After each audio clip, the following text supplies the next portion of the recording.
Welcome to In Focus. Israeli forces are once again targeting humanitarian aid workers in Gaza, having now targeted a World Food Programme convoy by shooting at least 16 bullets towards the 3 vehicles, despite receiving necessary clearance from the military.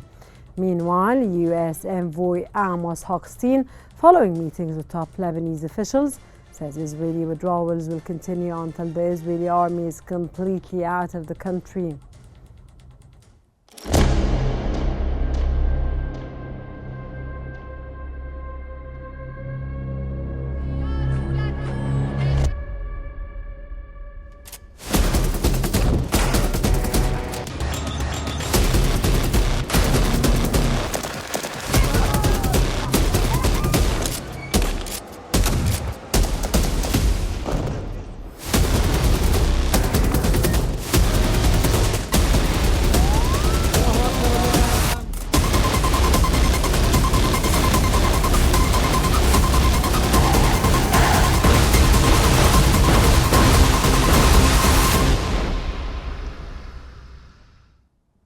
The United Nations World Food Programme said recently that Israeli forces had opened fire on one of its convoys in Gaza in what it called a horrifying incident. The WFP issued a statement condemning the attack, insisting that its vehicles had been clearly marked.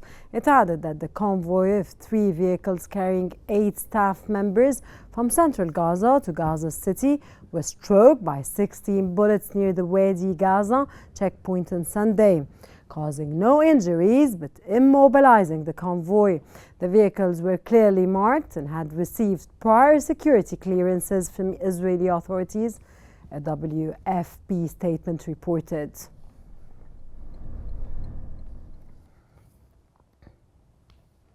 The Palestinian Health Ministry had warned of an impending catastrophe as hospitals run out of fuel due to Israeli restrictions. The crisis stems from Israeli restrictions on fuel entering Gaza since the war began, leaving critical facilities such as oxygen stations, medicine storage units, and neonatal incubators at risk of shutting down.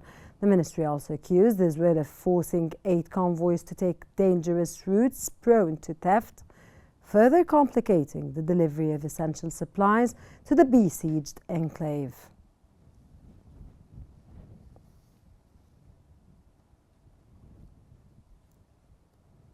And now we're joined for more analysis, Mr. Ahmed Maharem, political researcher from Washington.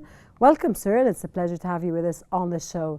Sir, the Israeli occupation forces have repeatedly targeted humanitarian efforts in Gaza, as we saw with the recent attack on the World Food Programme convoy, given the long-standing blockade, sir, and military operations. What does this say about Israel's attitude towards international aid and humanitarian operations in Gaza, and of course towards the entire international humanitarian law that should be applied on Israel as soon as possible? Well, unfortunately, this is not the first time that Israeli forces are targeting humanitarian agencies of the United Nations. One of them is World Food Programme, UNRWA, WHO as hospital facilities, and so on. There is no control and there is no other power to stop Israeli of what they are doing. The hunger, Mr. Maharem, can I please interrupt you here and just comment on what you're saying, that this is not the first time that Israel has been told to stop this vigorous, intentional atrocity, genocides, and stop what they're doing, and Israel is still continuing under any circumstances what they're doing? Well, they don't care because there is no punishment and there is no measurement. There is so many times Israel have targeted the UNRWA, the medical facilities, the food storage. There is so many things was under the control and the demolition of Israel.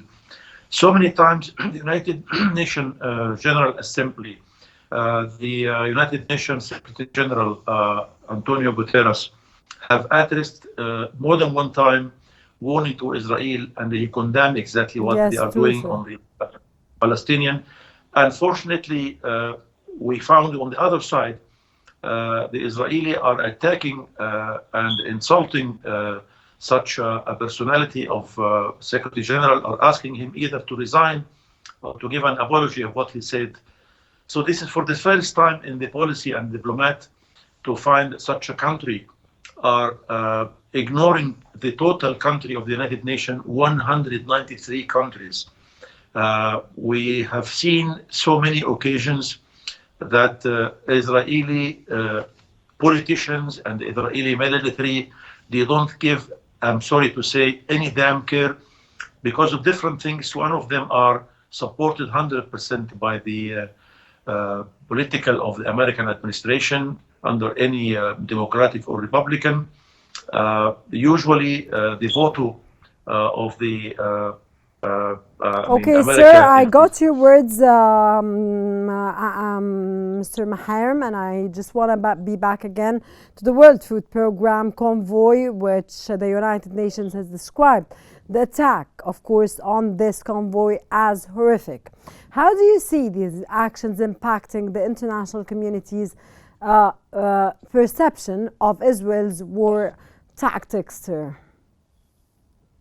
Well, I think international, whatever you can say, the world, the leaders, the organization have, I think they felt and they reached the point of the fed up of what the action of the Israeli. When you do something, I mean, as a reaction, and usually the Israeli, what they are doing, it seems like they have a slogan and they have a kind of fear that they are above everyone. They are above any kind of settlement, of any kind of punishment. At least when you look a couple of months ago, what happened in South Africa, nobody can exactly apply what did they come out from the judge in the South Africa towards Israeli leaders, the Prime Minister Netanyahu and the Chief of the Defense as well. Nothing happened. And even though Benjamin Netanyahu have traveled to attend the General Assembly on September in New York and addressed a very funny statement during the General Assembly by September, also he was received a very warm welcome at the Congress, and Why he not, spent sir? like, yeah. So actually the story, it seems like some other kind of a change will happen. I don't know, either from another government, another power internationally, about power from the sky, from the God himself. I think Israel has to get some kind of correction of what they are doing. Hopefully, sir, it will happen.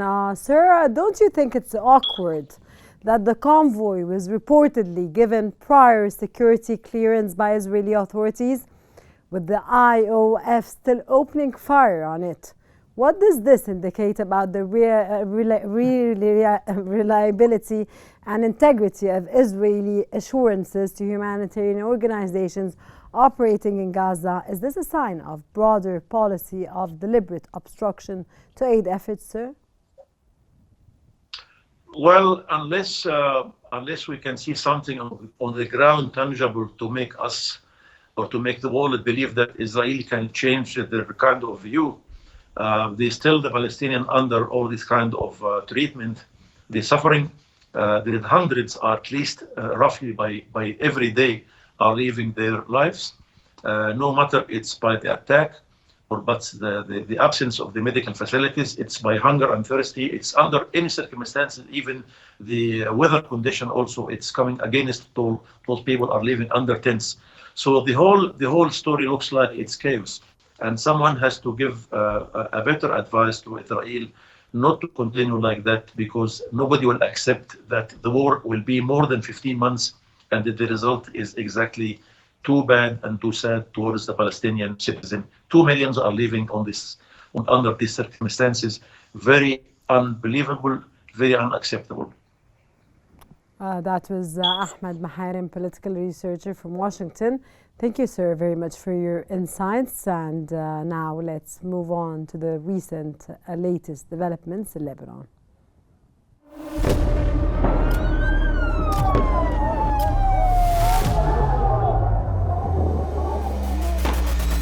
كل المستهدفين هن مدنيين. الوضع شيء مرعب، شيء بخوف.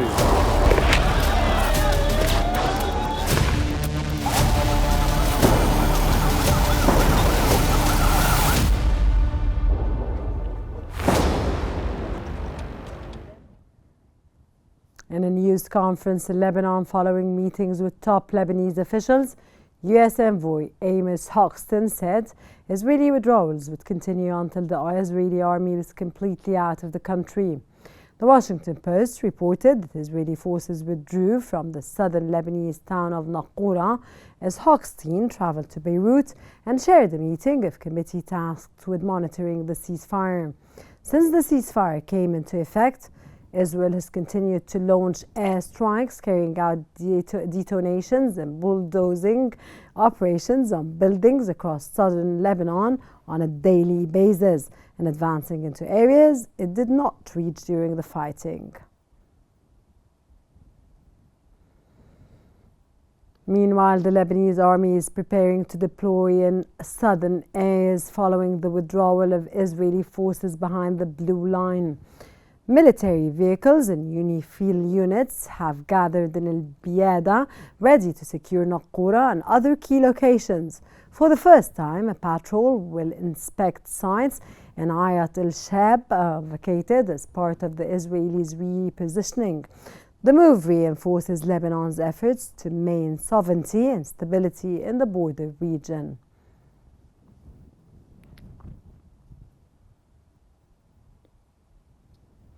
And for more analysis, we are joined from Beirut by Dr. Najat Aoun Saliba, a Lebanese parliament member.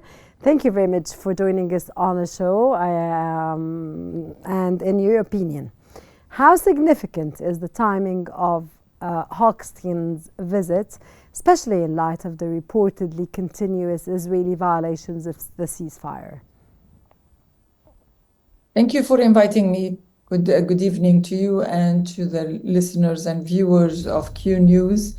The visit of Mr. Amos Hoxton is extremely important because we are 10 days away, almost 10 days away from the end of the 60-day ceasefire agreement.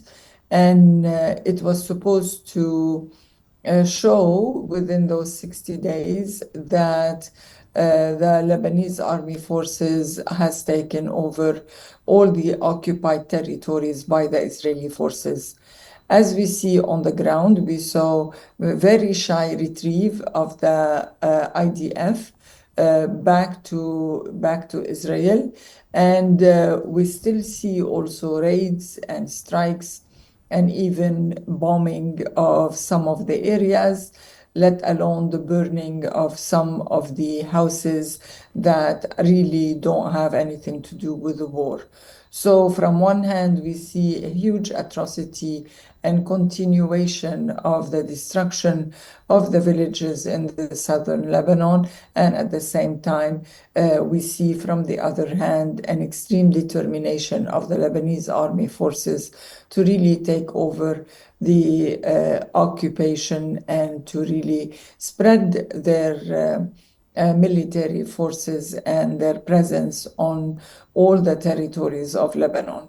When Amos Hoxton came to Lebanon, he said that the Israeli forces is not ready to pull out, and that was a major disappointment for many residents who were waiting for the moment to go back to their villages and start rebuilding their homes.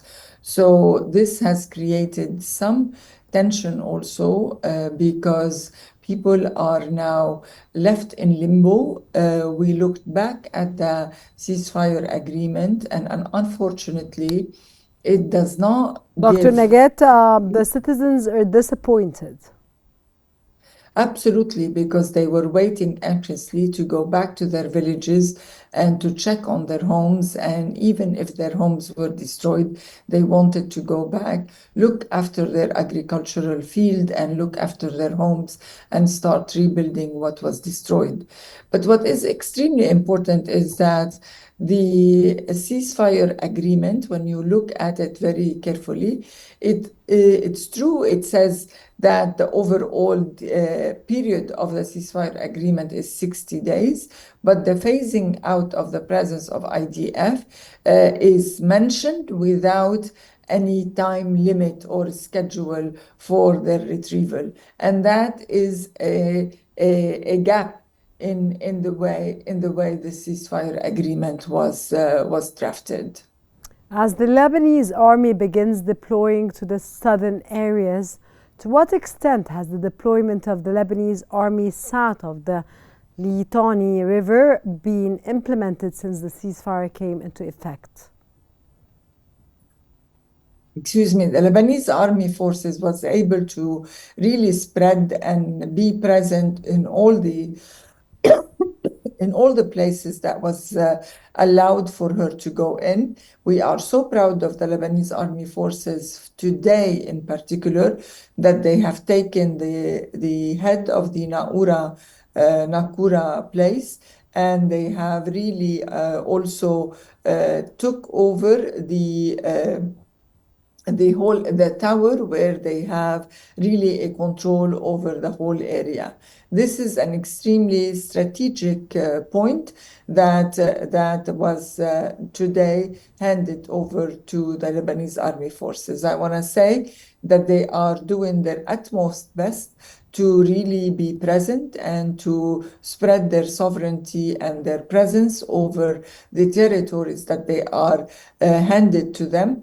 And with that, we can say that the Lebanese army forces has done a magnificent job within a short amount of time in really showing their ability and their possibility to be present and to spread peace and security and stability over the territories that they are placed in. Doctor, what strategies can be implemented from both parties to address the underlying issues that threaten the ceasefire in Lebanon? And do you think, okay, go ahead with this answer and then I'll continue. There is one point that is extremely important, and up until now we have not seen a seriousness and full compliance with, is that the Hezbollah fighters and the Hezbollah leaders have to really comply with the implementation of the 1701 and all its predecessors, as well as the implementation of the ceasefire agreement. And this is basically can be summarized by Hezbollah turning its weapon back to the Lebanese army forces. And we don't have any armed forces except the armed forces of the Lebanese government. This is one and only one crucial component that will dictate, or that will really dictate the success of the ceasefire agreement, and also the implementation of the 1701 agreement, UN resolution, which will also affect the withdrawal of the Israeli forces back to the blue line, or to the delineation of our border that has been well defined by the agreement in 1949. We care, and we really for us it is of utmost importance that we really regain all the territories that have been occupied by Israel. And to do so, we really need to push the diplomatic efforts and the presence of the Lebanese army forces. At the same time, show the international community that we are dead serious about the implementation of these resolutions by pushing and expecting from Hezbollah to really turn all its weaponry and all its weapons to the government and to the Lebanese army forces. Dr. Najat, Lebanese Parliament Speaker Nabih Berri recently called for a general session to elect a new president. How is this step effective for the stability of Lebanon and the impact of this step on the ceasefire and the ongoings in Lebanon in light, of course, of the Israeli war on Lebanon? Well, it was an understanding when the ceasefire agreement was signed that there will be a calling to elect a president as soon as possible. Nabih Berri respected, quote unquote, this understanding and called for the election of the president before the end of the ceasefire delay or timeline. And however, the timing that was called for was really at the end or towards the end of this timeline, and this puts a pressure on the members of the parliament to really come up with an agreement or go to the session and elect a president. And I want to say, even if the international community has put pressure on Nabih Berri to really call for presidential election, Nabih Berri has not called for consecutive sessions as per the constitution since 2 years and 3 months ago, which was the time when we had a vacancy in the presidency. So this calling for electing a president came super late, years late, and at the same time, we don't see a seriousness in the way the members of the parliament. Do you see this call late, Dr. Najat, in the favor of Lebanon or against the favor of Lebanon?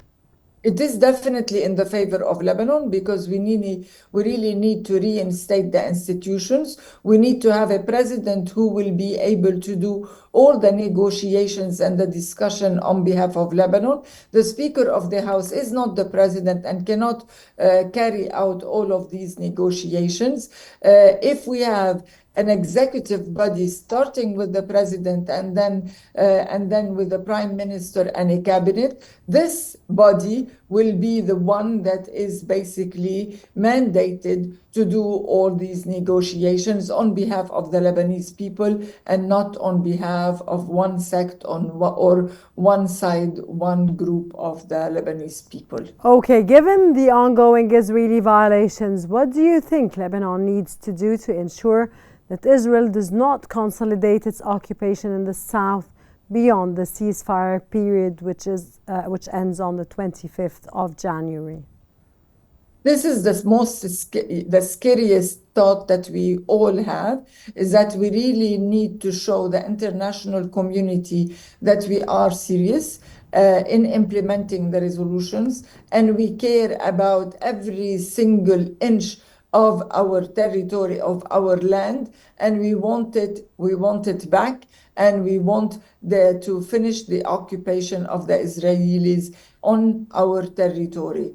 So I say this is extremely important, but it is important for the international community to continue monitoring the implementation of the ceasefire so that they are able to put some pressure on the Israeli government to withdraw. But at the same time, the Lebanese have a major role to play, and that is to show the same seriousness as other countries, by asking the other countries to monitor. We really need to do our part of the job. That is to really build a government, starting by electing a president and forming a cabinet as soon as possible, and at the same time back up the Lebanese army forces to continue their presence in the south, to continue taking over after the withdrawal of the Israeli forces. We have a major part to do, and we hope that we can do it very well so that the international community can stand by our side in order for us to regain all our country back. The international community will always stand on your side. That was from Beirut, Dr. Najat Saliba, a Lebanese member of parliament. Thank you very much for your valuable, informative knowledge and insights. That brings us to the end of our episode of In Focus today. Thank you very much for watching, and stay tuned for more updates on Qnews.